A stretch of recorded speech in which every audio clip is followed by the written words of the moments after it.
Імя Александра Зацепіна цесна звязана з кіно. Часам яго музыка іграла ключавую галоўную ролю ў кінастужках. Некаторыя фільмы сёння мала хто ведае і памятае, а вось песні да гэтага часу любімыя мільёнамі слухачоў. 26 произведений, которые мы выбрали, они наиболее ярко подчеркивают такие вехи творчества Зацепина. Это период его сотрудничества с Аллой Пугачевой, с Гайдаем, создание кинокомедий, создание фильмов как мюзикл 31 июня.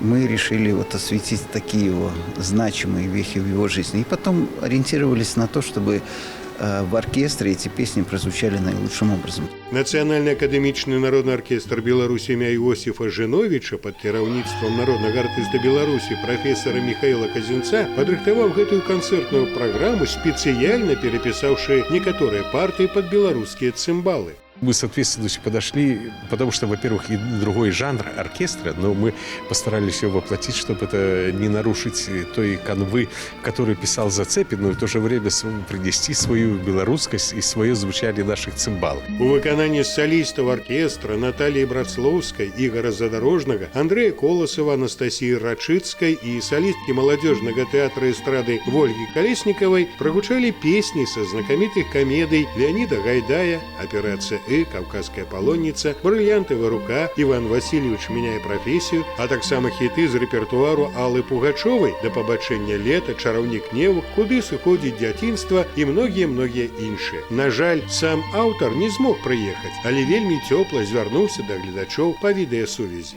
Желаю вам послушать концерт, и если что-то, может быть, понравится, я буду очень рад. Спасибо большое.